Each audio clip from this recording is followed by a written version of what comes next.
Hello everyone and welcome to my channel. Before I begin, I think it's fair to say that the term narcissist is used quite liberally these days towards anyone that may display undesirable traits or behaviours. For example, a person who is narcissistic, they may be selfish in some area of their life, but that doesn't necessarily make them narcissistic personality disordered or NPD. To be honest, that could be said of every single one of us. We can all have a tendency to behave or have traits that reveal different forms of narcissism. However, if we are self-aware, we're humble and we're willing to look within, or if somebody's brave and kind enough and bold enough to come and point out some things in our personality or our makeup that may be undesirable for other people, or may have an impact in a negative way on somebody, then, and we're willing to look at that, then that person is not NPD. It's a different matter altogether if somebody is. For somebody to be truly narcissistic and personality disordered, they have to meet at least 5 of the 9 criteria as set out in the DSM-5, or the Diagnostic Statistical Manual for Mental Disorders. That is the clinical go-to reference for all mental health clinicians. If I was assessing the governing body of Jehovah's Witnesses in a clinical setting against the criteria of narcissistic personality disorder, I'd be looking for at least 5 points. And those 5 points would be in conjunction with how people in this organisation present with their behaviours and their attitudes. So I actually looked at least 5 of the criteria of the 9 as set out in the DSM-5. And the first one is lack of empathy. And you could also add antisocial personality disorder into the mix with this one too, or APD, or sociopathy, which is a mental health condition in which a person actually has no regard for the right and wrong that they create, and ignores the rights and feelings of others. People with antisocial personality disorder tend to purposely make others angry or upset and manipulate and treat others harshly with cruel indifference. They lack remorse and they do not regret their behaviour. So when it comes to the first point of the criteria for a diagnosis of narcissistic personality disorder, the first one I came up with was lack of empathy. When it comes to various forms of abuse, now I'm talking about the organisation and the governing body of Jehovah's Witnesses, whether that abuse is child sexual abuse, emotional, mental, psychological, whatever, the governing body, and by extension the local elders, default to their normal responses, which include deflection or redirecting the blame or criticism that they should have or that they're responsible for, but they flick it onto somebody else. And this is actually a strategy used by somebody who's a narcissist to preserve their image so that they can still look intact and like they're in control. But this has been borne out, this behaviour that the elders and members of the governing body actually display was brought out in the Australian Royal Commission. And when you look at that in its entirety, there was no indication from any elder, including Jeffrey Jackson of governing body fame, that they had any empathy for their victims. They were very matter of fact, no emotion, no humility in what was being presented to them, which were very, very serious allegations and concerns about the way that they run the organisation. Okay, so that's point number 1. Criteria 2, looking down on others as inferior. Well, straight off the bat, the governing body and Jehovah's Witnesses judge people, and I can look at my own example. Somebody like me who's left the organisation, who is considered a doomed apostate and looked down on as mentally diseased.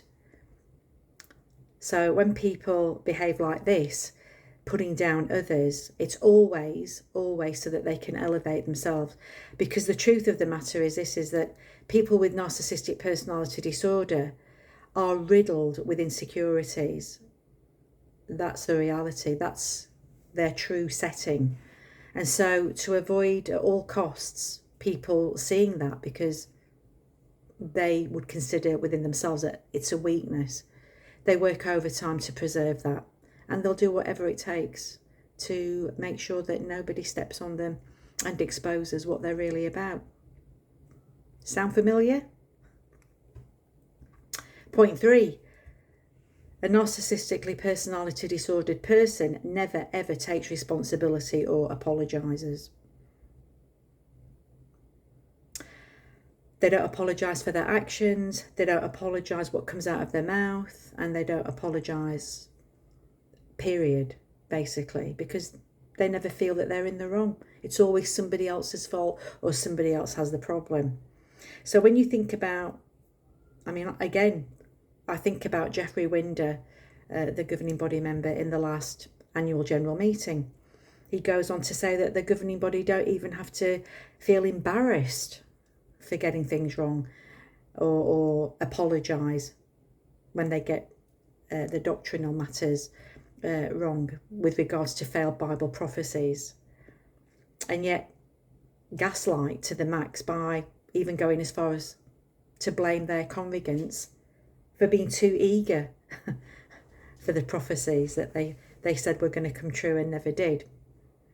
So they just don't care, and their behaviour has affected thousands of people, but they will never ever take responsibility or apologise for what they do and say. Point 4, the need to control others. Well, we know, as ones that have come out of the organisation, the governing body and by extension the elders have a vice-like grip on the organisation in terms of ensuring and enforcing all of their doctrines and beliefs on rank and file witnesses. And this keeps rank and file witnesses hemmed in. It keeps them under the FOG model, the fear, obligation and guilt. Although rank and file witnesses are not aware that that's what's happening, that's exactly how the governing body are behaving towards their congregants. And so all of their doctrines and beliefs that's borne out in magazines, talks, conventions, broadcasts, the website, is all designed to keep Jehovah's Witnesses in a state of fear and keep them in line. They must toe the line at all costs. Point 5. Inflated sense of superiority. Well, there's nothing more inflated than the governing body placing themselves as the substitute for Christ and claiming to be God's own spokesman and channel on earth today. How presumptuous, how brazen, how inflated they are. You see, with the governing body and by extension the elders, the thing is, it's their attitude is entitlement, responsibility. That is classic narcissistic personality disordered mentality and behaviour, and it's disturbing and it's very frightening, to be honest. When you think about all of those 5 criteria, I haven't even skimmed the surface with regards to how the governing body meet those 5 points. They meet it in abundance. I could even go further down the rabbit hole with these 5 points. But I think you get the picture, that at this point I'm sure that you would all agree that the governing body, and by extension the majority of elders, would meet the 5 criteria as outlined in the Diagnostic Statistical Manual for Mental Health Disorders, that they do indeed meet the criteria for a formal diagnosis of narcissistic personality disorder, and by extension, antisocial personality disorder. When you look at it in very layman terms, like I've just tried to explain, it's very, very clear for every single one of us to see that these men and their behaviours are now being dragged out into the open, and the light is actually being shone on the behaviour and the attitudes of these men that claim to represent Almighty God and claim that Christ is their head, the head of the congregation. They certainly don't behave like that, especially when they put themselves as a substitute for the Christ. So, Jehovah's Witnesses, those of you that are still in, because I've had actually quite a number of Jehovah's Witnesses that have messaged me and said that they're still in the organisation and they're watching my channel with interest. I'm asking all of you to look for these behaviours. Look for the non-emotion in the way that they give their talks that are designed supposedly to encourage everybody. There's no emotion, there's no feeling, there's no empathy. And really, I'm sorry to harp on about the Australian Royal Commission, but when you look at what they promised to do once they finally joined the redress scheme, that they were going to support victims of child sexual abuse within the organisation, they haven't.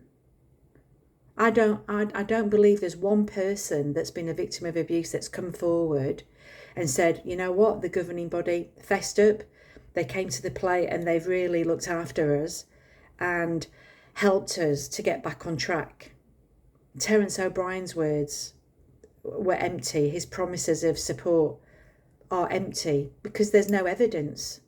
There's no evidence to show that they have had a change of heart or that they're now actually putting on the fruits of the Spirit and the mind of Christ. Nothing could be further from the truth. They've been taken to court all over the world. They've just lost in Norway. Thank heavens. What a fantastic outcome. Because these people are being shown to be horrible individuals by the governments and the court systems throughout Europe and the world by extension. They've been put on notice. This organisation has been put on notice that you cannot just go around treating people the way that you do and then claim it's from the Bible. Even in Satan's world, which is what Jehovah's Witnesses refer to the outside world as, has more empathy and care than you who claim to be God's spokesman on earth. They have more care and empathy for Jehovah's Witnesses who have left the organisation, for the victims of child sexual abuse, for those that have been mentally and emotionally tortured. I mean, I'm not exaggerating when I say these things. But you see, the governing body and the elders, the majority of them are a law unto themselves because they're incapable of regulating their maladaptive behaviours to conform to the mind of Christ. That is the reality. And that's why Jehovah's Witnesses, those of you that are listening, that are still in, you need to challenge and question everything, because God cannot back people that display these traits. And let me just finish by saying, when you look through the pages of the Bible, okay, the word narcissism, antisocial personality disorder, sociopathic personality disorder and the like, we know that those words are not in the Bible per se. However, what the Bible is littered with is individuals and characters that displayed very evidently narcissistic traits. When you think about Absalom, Jezebel, Cain, for example, we could name more and more. And their end was always really, really bad. They never had a good outcome. So governing body, and Jehovah's Witnesses, elders, you people really need to look at those examples in the Bible and what Jesus Christ himself says about certain personality types. You are deluded along with your apparent MPD, which is so obvious actually, that you need to take heed, and it's going to take a lot of soul searching and heartfelt humility. Have you got what it takes, governing body members and elders? Have you got what it takes to conform to the mind of Christ?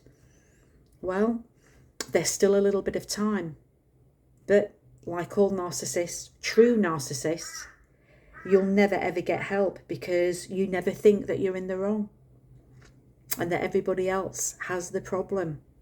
So until you change that, then I wouldn't like to be in your shoes, and you will have to answer to the highest judge when he arrives.